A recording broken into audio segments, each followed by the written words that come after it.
And joining me now, Dr.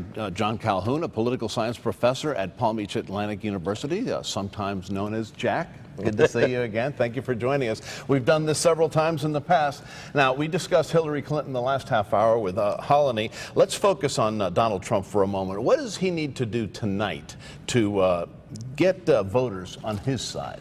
I think there's two things probably he needs to do. One, he has to appear presidential, which we'll see if he can do that, because there's really, seems like there's at least two Trumps.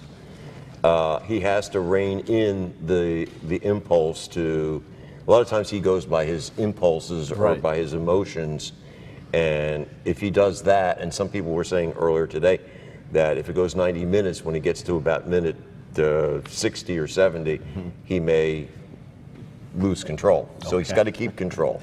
You know, he had a difficult time just getting some in his own party, his other Republican presidential candidates on his side. However, his message to make America great again seems to resonate with a lot of people. So why do you think that is?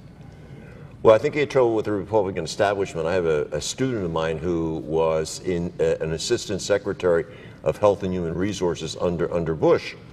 And I saw him at a basketball game, and this is when Trump and Cruz were the two top candidates. I asked him what he thought, and he was aghast. He says, "I don't know how we ended up with these two candidates." So I think that's the Republican establishment. I think still doesn't really accept him. Some have come out and said they're not going to vote, or they're going to. A few have said they're going to vote for Hillary. Some have said they're going to vote for maybe the Libertarian candidate.